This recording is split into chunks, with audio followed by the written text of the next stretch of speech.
بسم اللہ الرحمن الرحیم الصلاۃ والسلام علیکہ یا سیدی یا رسول اللہ وعلی آلکہ واصحابکہ یا سیدی یا رحمت للعالمین۔ حضرات گرامی قدر، آج قرآن پاک سے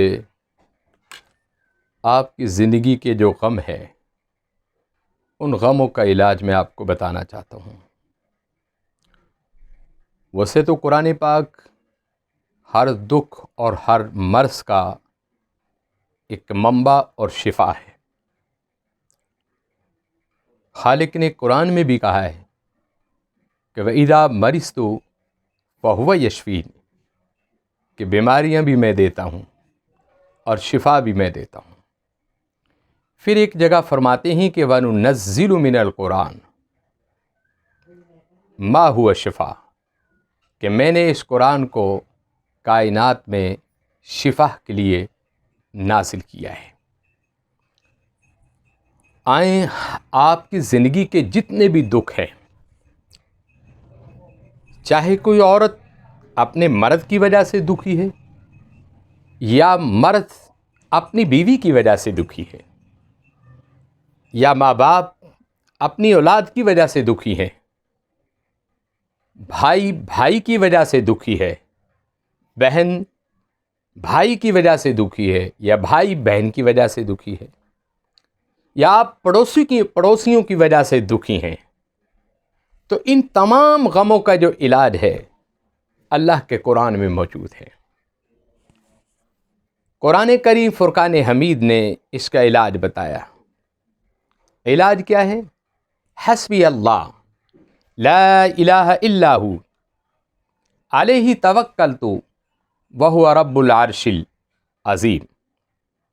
حسبی اللہ لا الہ الا ہو علیہ توکلت وہو رب العرش العظیم۔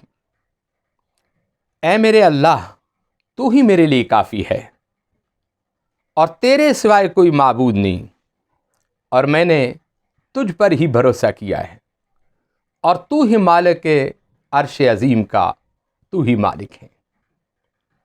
اب اس کو آپ نے پڑھنا کب ہے کہ صبح نماز فجر کے بعد ایک تسبیح، اول درود پاک، آخر میں درود پاک، ایک تسبیح آپ نے یوں پڑھنی ہے، حسبی اللہ، اللہ تو کافی ہے، لا الہ الا، اور تیرے سوائے کوئی معبود نہیں، علیہ توکلت، اور میں نے تجھ پر ہی بھروسہ کیا ہے، وہ رب العرش العظیم، اور میرا رب ہے جو عرش عظیم کا مالک ہے۔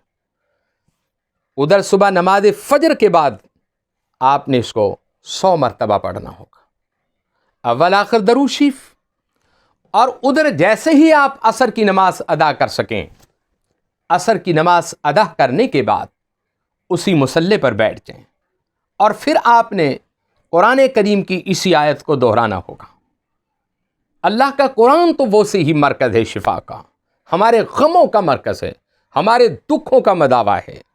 یہی وجہ ہے کہ آج ہمارے معاشرے کے اندر ہم جو پریشان ہیں، ہم نے قرآن کریم کو چھوڑ دیا ہے، ہم نے اللہ کی عبادت کو چھوڑ دیا ہے، ہم نے اس کی نمازوں کو چھوڑ دیا ہے، ہم نے اس خالق حقیقی کے بتائے ہوئے جو احکامات ہیں ان سے ہم دور ہو گئے۔ تو آئیں قرآن پاک کی اس آیت سے اپنی زندگی کا علاج کریں۔ قرآن پاک کی ایک ایسی آیت ہے کہ زندگی کے تمام دکھوں کو دور کر دے گی، لیکن اس پر یقین کامل کے ساتھ آپ نے پڑھنا ہوگا۔ اللہ رب العزت مجھے اور آپ کو عمل کی توفیق عطا فرمائے۔ وآخر دعوانا الحمد للہ